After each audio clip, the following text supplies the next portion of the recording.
So the first thing I did was I had a pity party for myself for 2 or 3 days, and I'd made my mind up that I wasn't going to tell anybody, not my mom, not because I was devastated, but because I was embarrassed. So after I thought about it for 2 or 3 days and got a hold of myself, I started researching, and I read somewhere that if you lost 10% of your body weight, that you could reverse type 2 adult onset diabetes.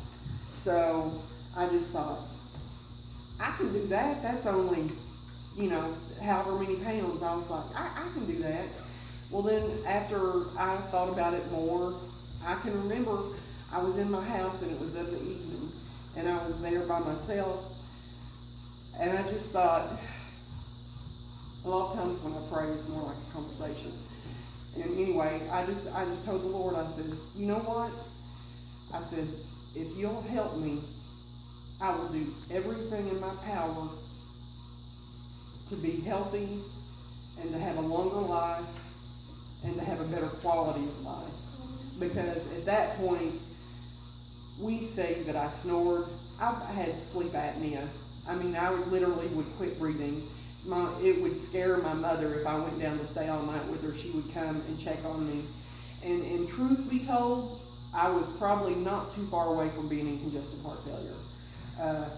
I don't know if I've told too many people that, but so I called Mom and talked to her about it, and ended up finding out that I had a couple different people in our family that had type 2 diabetes. So I'd called and scheduled the doctor appointment, and you all don't know this, but I remember, and I don't know if it was your birthday or if it was Aunt Margaret and Uncle Rick's anniversary, but you all had joined Weight Watchers, and I told Mom, I said, I'd thought about joining Weight Watchers, and I said, I think that's what I'm going to do because I know that it works. So I had that in my head, and one of my girlfriends at work that was going to join Weight Watchers with me, she found out she was pregnant, so she didn't want to join Weight Watchers, which was fine. But I was like, okay.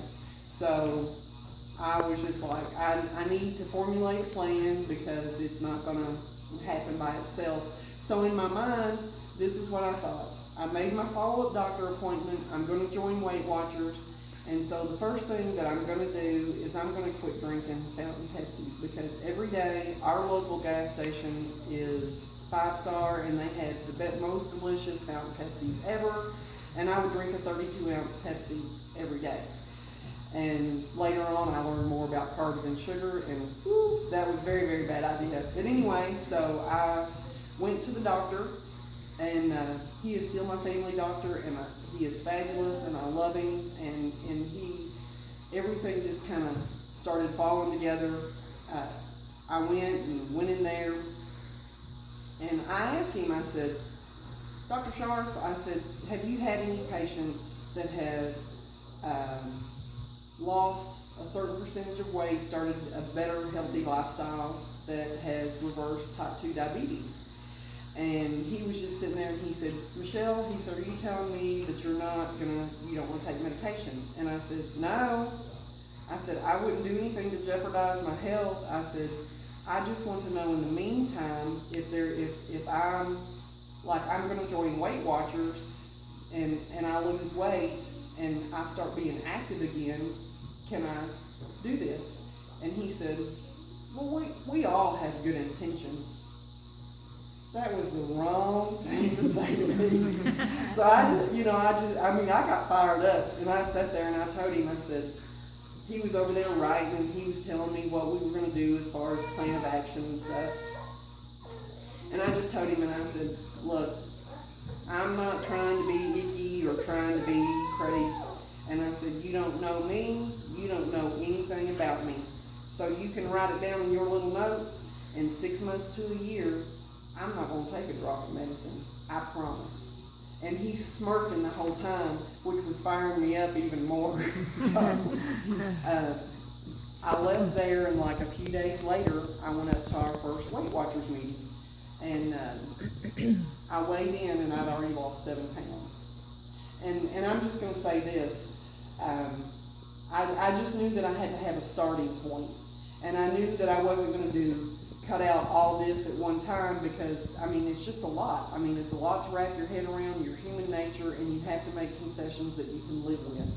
So the two concessions that I made was no chips and no regular soft drinks. Well, when I weighed in and I lost 7 pounds, I mean, you know, I was like doing a little dance. I mean, you know, I still weighed 369, but you know, hey, I lost 7 pounds. Well, I had to stay after, because you know, they go over the little program, and Brandy, she was one of our leaders there. We just started talking, and she asked me why that I had come to Weight Watchers, and I mean, I had a complete meltdown on her, started bawling. And anybody knows me, knows that I'm tender-hearted and cry easy, but for some reason, sometimes when I cry, it makes me feel like I'm showing weakness, and I know that's not exactly what it is. It's a good release of emotion. And I started bawling. Well, they're not really like, she goes, we're not supposed to hug you, but can I please just hug you? And so she came over and she gave me a hug, and that's how I got started off. And I'll say this, I always say this, it takes a village, it takes some support. And our meetings were on Monday night. I started going to the gym, which I had a gym membership and would go a few times a week, but I mean, not like I was purpose driven or had determination. I was just going, you know, one of my friends would go, we would get on the treadmill, she would get on the elliptical, we would lift a few weights and, you know, just chit chat. Well, at that point, I started going. I went and bought me a new pair of tennis shoes, and it took me 25 minutes to walk a mile. You should be able to walk a mile in 15 minutes. And I mean, I was pouring the sweat and out of breath, and I was like, okay. So what I did was I just